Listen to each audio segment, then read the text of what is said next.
So making boiled white rice can be one of the easiest things, but you can mess it up. So like I showed you earlier, it is going to be 1 cup of rice or 1 part rice to 2 parts of water. So in your cold pan, you're going to add those 2 parts of water and your rice. Now I didn't rinse that rice. It's not necessary nowadays.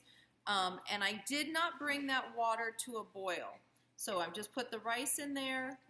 I'm giving it a little bit of stir just to make sure all the rice kernels are not sticking together. And I'm going to turn my heat on to a medium, lid off, and bring this up to a boil. I'm starting to get little bubbles breaking the surface of the rice. It's not quite to a boil yet, and that's where I want it to be. Give it 1 quick stir just to make sure nothing is stuck to the bottom of the pot. You're going to put your lid on, and you're keeping it at a medium-low heat, not any higher. Now, if you start to see it sticking out the sides, like foaming over, just lift the lid really quick. Put the lid back down. Otherwise, do not lift the lid. This tends to be one of the problems. People want to keep checking, and as you check, you're allowing that steam and water to evaporate. So, set your timer 15 minutes, and do not try to touch that lid, and we'll check it out. 15-minute timer went off. Want you to open your lid. Okay, steam away. And what I want you to look to see, you should have no water on the top. And as I tip it, if you can see, you have these little holes. That's where the steam has escaped through the top. Now, if you tip it all the way to the side and you look down here on the bottom, you should not see any liquid. If you do, put the pot back on the stove, lid back on for 5 more minutes. But I don't see any, and as I'm using my fork, I can tip it to the side and see I have no water at all. So, my rice is done, okay? I'm actually going to let it sit, though, for 5 minutes to do that carryover cooking. So, I'm going to pull it off the heat, set my timer, 5 more minutes, and I'll show you how to serve it. So, our rice sat and rested, really, for another 5 minutes, again, just to make sure that all the water was absorbed. Now, if you're going to serve this, say hot rice on the side, you want to do some teriyaki chicken or sauteed vegetables, serve it right from here. But before you do that, you need to go in with a fork, and you always need to loosen the kernels with a fork. If you go in with a spoon, you actually cut that grain, and you'll turn your rice into mush. So you want to make sure that you fluff your rice with that fork. Now, we're going to be doing this for the vegetable fried rice. So, this dish is actually better made with rice that is old. So we want to recreate that. Or make your rice the day before or a couple hours before and refrigerate it. So I don't have that much time. I'm going to do it all today. So I'm going to take a half sheet pan with some parchment, and I'm going to put all my rice out onto this pan, okay? Sorry about the scraping. Get everything off the bottom. And what I want to do is try to dry my rice out as fast as I can. So I'm going to spread it out so that it cools off much faster. And I'm actually going to go ahead and stick it in the freezer because I want it to cool off. You can let it just sit on the counter for 30 minutes and then put it in a bowl and put it in the refrigerator until you're ready to make your fried rice. Meantime, while our rice is cooking, we have time to start our mise en place. And I wanted to go back over some knife cuts with you. So the first thing I'm going to do, and you guys are going to get a carrot, is I want you to go ahead and cut the top and the bottom off. And then you're going to go ahead and you're going to peel the carrot. So we want to wash it. We definitely want to peel it. And we need to do really small dice on all of our vegetables this week. So I'm getting everything done. Keeping an eye on my rice. Okay, little trash bucket. All right, when you go to cut your carrot, remember, you're not going to be able to cut it the lengthwise first, right? So cut it in half, and then go ahead and cut it into, deciding whether you want halves. I'm going to go about thirds. You want to do as small as dices as you possibly can. So remember, slices, sticks, and dices. So slices, then you make your sticks, this one, and then you come in, line them up, and then go in for some nice small dices. Want everything to be about the size of the peas and the corn that I gave you. So everything nice and small. It's all going to cook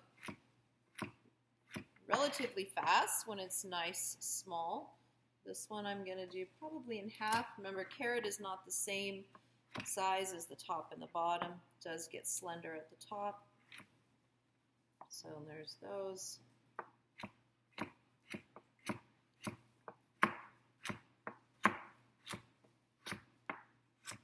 Okay, so more than what the recipe calls for. Recipe calls for half a cup of carrot. That's probably a little bit more, but you know what? I'm not going to waste it. Lots of vegetables in this recipe. Okay, I have my celery. So again, same thing. Trim your top and the bottom. And then again, don't try to cut it the lengthwise. So cut it in half. And then you're going to cut these into sticks. Now, if you cut it the other way, you kind of get that half moon shape of the celery. We want little dices. So you want to cut these into nice, long, little sticks. And I'm just using the tip of the knife. Sometimes works a little better. Or right down. Okay, so you have the sticks of the the celery. Then line them up. Hold them again, put your fingers out of the way. Nice, small, little dices. Gets down towards the end. Maybe get a little, watch your fingers. Okay. And then there's my celery. I'm going to do my onion next. Let's continue on with some more prep. I just showed you the celery and the carrots. I have my onion. I julienned it. It's up to you. You can also do a small dice on it. It's about half that onion that I gave you. Save the other half for something else. So let's move on to what we have, garlic, and we have a new ingredient, ginger root. So you're going to have a little piece of this in your bag. And the first thing you're going to want to do is actually remove the skin. So you would think you could use a vegetable peeler, but because the pieces are so small, I like to go ahead and just use my knife on it. So I'm going to cut both ends off just a little bit to give myself a flat surface. And then I'm just going to go around using the tip of my knife and just lightly skin that little outside off. Now, I've seen some cooking shows that also use a spoon and just scrape it off. You can try that. I just happen to have my knife out. Completely works. All right. So get rid of that. And together on my board, I'm going to start with my garlic, and I'm just going to press it, those 3 cloves.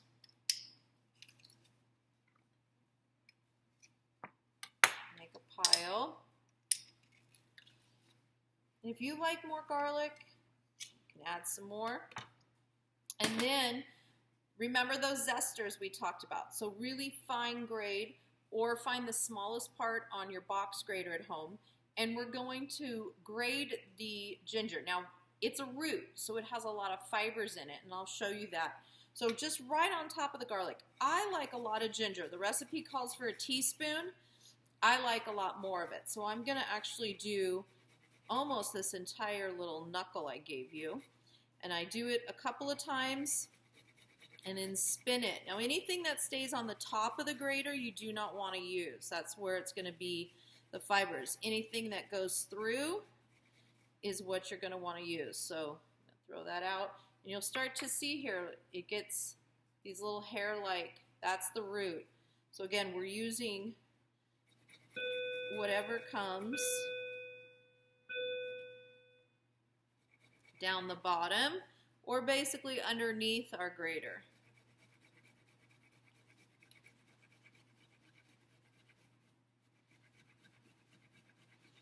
Like I said, I'm going to do most of this little knuckle.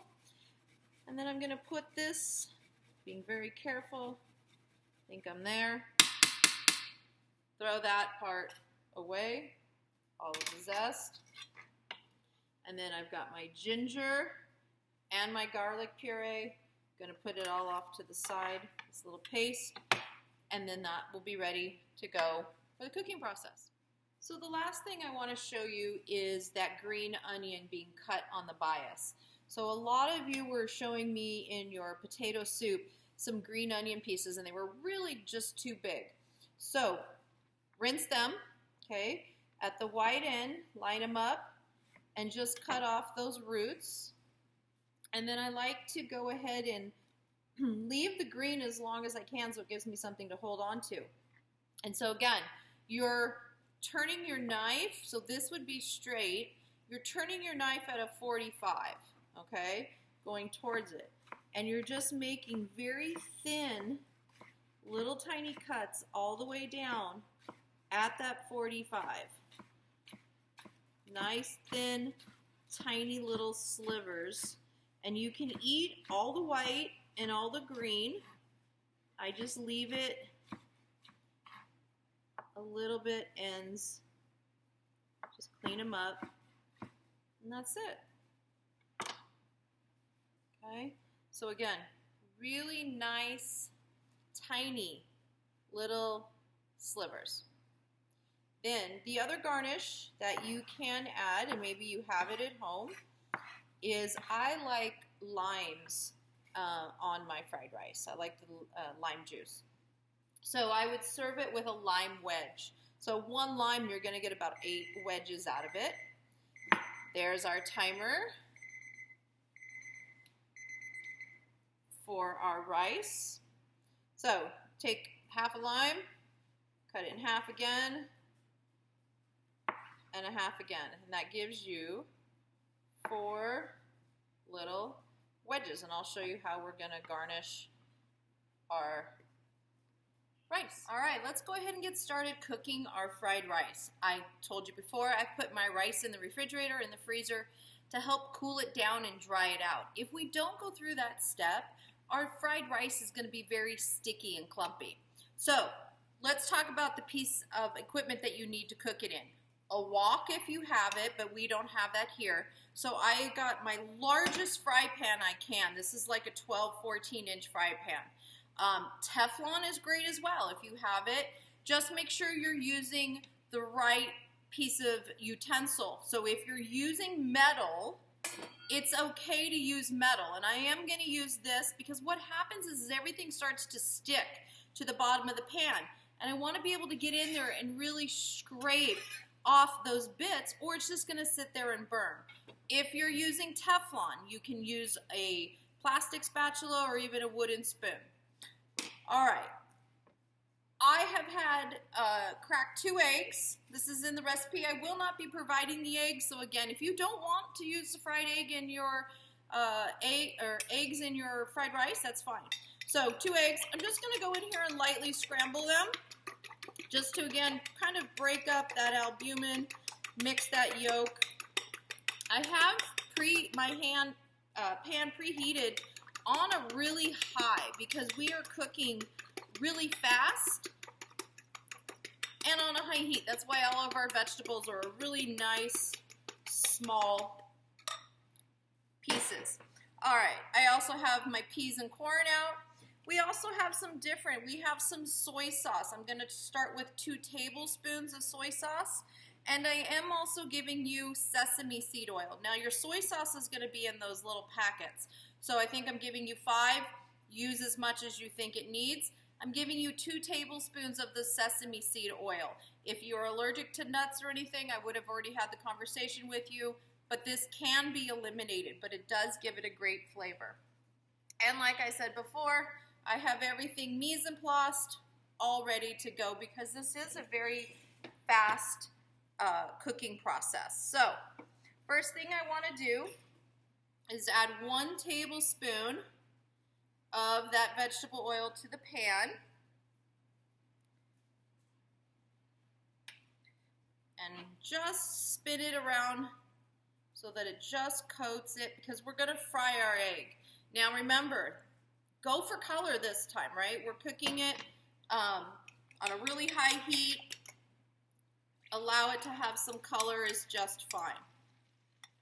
So going in. And then I do have an extra bowl on the side. I'm going to remove my egg after I cook it. I'm just going to let it get nice and brown.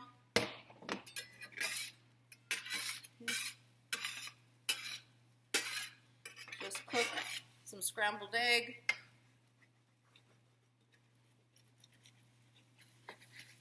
And I don't want it to stay in while I cook everything else, so I'm just going to remove it.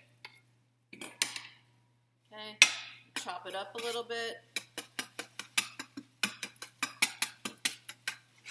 And if you want to add even more egg, I'll make this at home with some leftover pork chops, or even sometimes I'll just cook up some chicken with it, and I'll go up to like 4 eggs to really substitute some of the meat in it.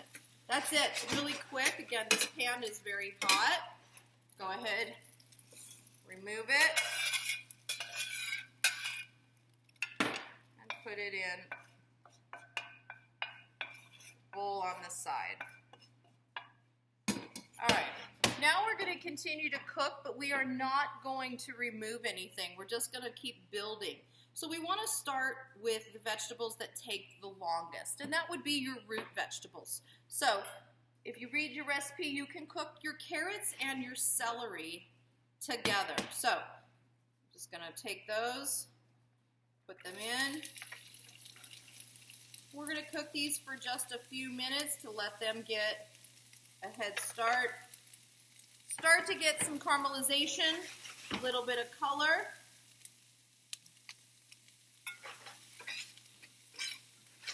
And then we'll move on to the next.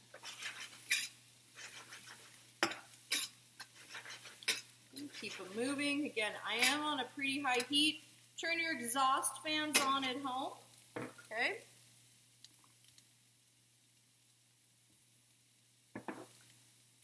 Get my salt and pepper ready.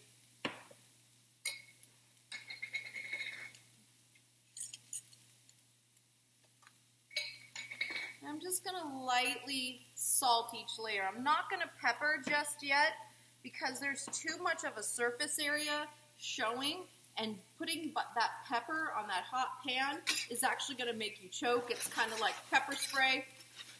So again, I'm not going to. And don't over salt. Okay, don't salt too much each layer because we are going to be adding that soy sauce, which is going to add a lot of salt to the dish as well.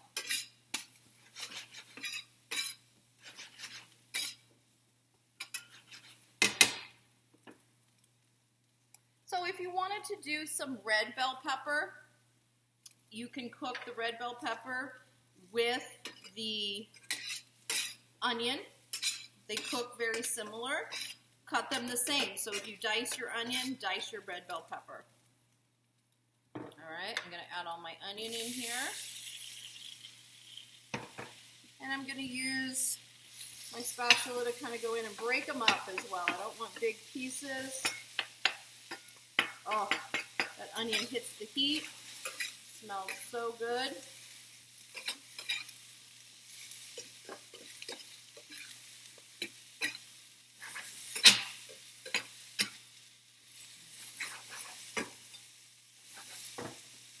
Everything starts to jump out of the pan. Get it in there. Do a little spoon for a little while.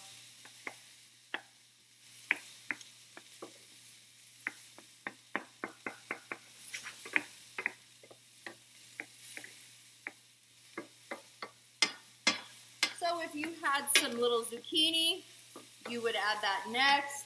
You could add bean sprouts. Any of that is good. Almost anything can go inside this. Mushrooms. If you're going to do meat, though, I'm going to start turning my pan down because it's staying hot. If you are going to do meat, it does need to be cooked ahead of time.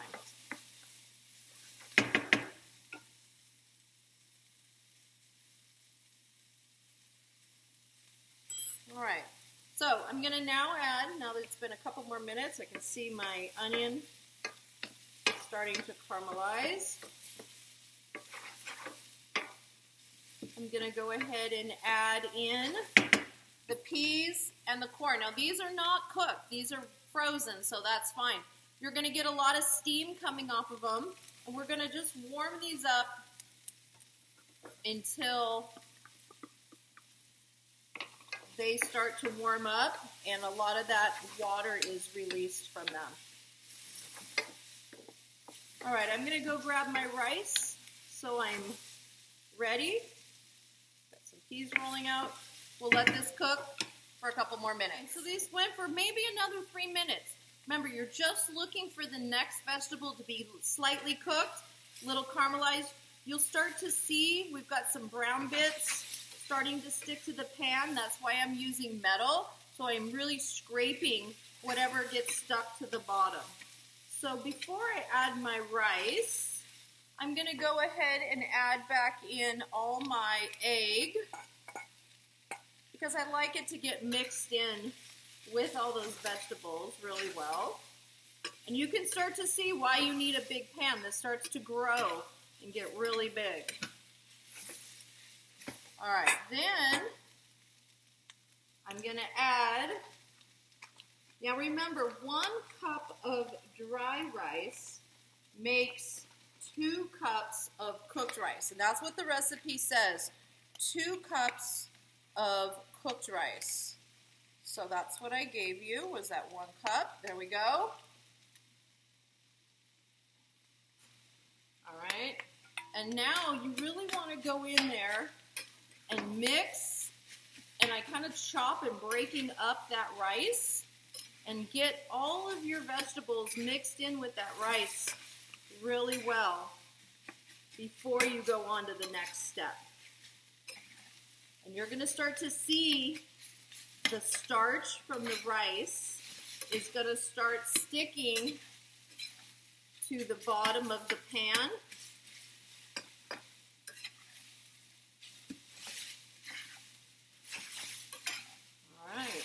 Mixed in. We're going to let that cook up a little bit. All right, next step, I'm just going to use my other bowl, is to create your sauce. So let's do this one. I'm going to go ahead and in here, I'm going to do 2 tablespoons or 1 tablespoon of my vegetable oil. And then I have given you the 2 tablespoons of soy sauce. Get all of that out. I really like, I'm sorry, that's the sesame seed oil. And then I will give you the soy sauce. Maybe 3 packets. You might need to measure it. I'm not sure if it's 3 or all 5. And this now becomes your sauce. Now, let's go ahead and pepper this now. Okay, season it with a couple pinches of black pepper. And I'm going to mix that in.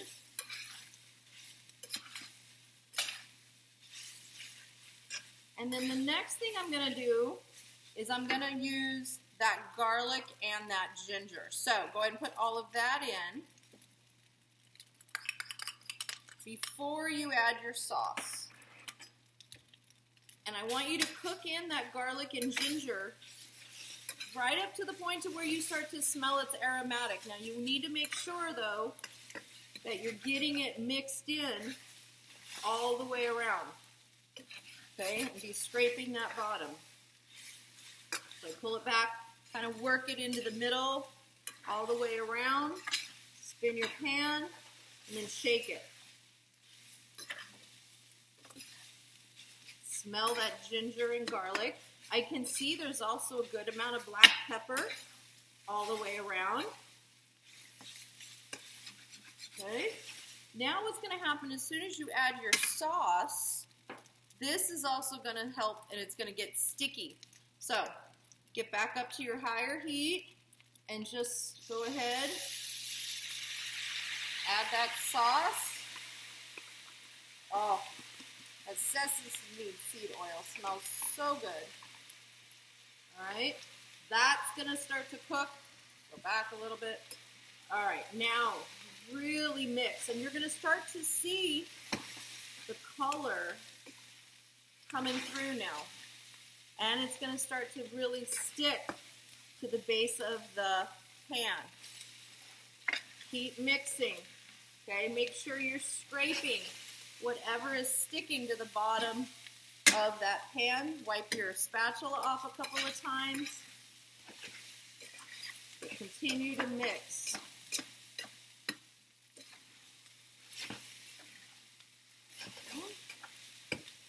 I'm mixing it really until I see no rice is white. Everything should have that nice sesame seed and soy sauce on it. So I'm going to allow it to cook a little bit longer, kind of stop, allow a little bit of a crust to form on the bottom, but I am going to taste it because this is where I can adjust my seasoning. Now I can see by the darkness of the color, I don't think I'm going to add any more soy sauce, but if I feel it needs that salt, I'll go in with regular salt.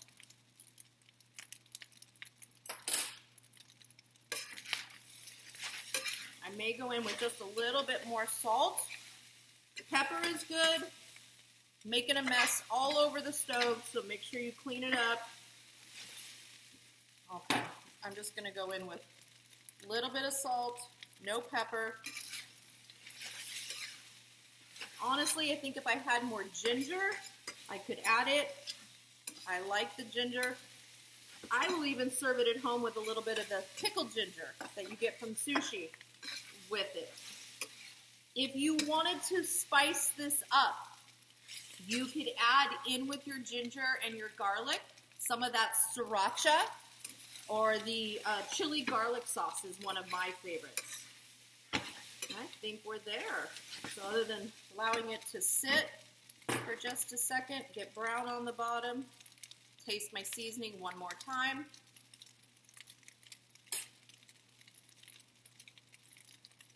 I think we're there. This is great. All right, let me get a bowl, clean up my stove a little bit, and I'll show you how I like it. Plate and garnish. So I'm gonna just go with the normal dinner plate. Personally, I don't like my fried rice molded in a bowl and flipped over. I get it. If you guys want to do that, you can. You can serve it in a bowl. That would be great as well. This is enough for a family of 4. So this is a pretty big meal, especially if you're going to add either more egg or some meat to it. So I'm going to go in, I'm going to hold over, and I just like to make a pile right in the middle of my plate. And I do, yes, kind of mold it a little bit maybe with my spoon, but not much. Okay, tuck it in a little bit. Let me get the towel, okay? Keep all the food off the edges, okay? And then you're going to go in with your green onion. Stuck my lime in there. And you're going to sprinkle your green onion right on the top. And then I like to serve it with a lime wedge. All right? There you go, guys. Vegetable fried rice.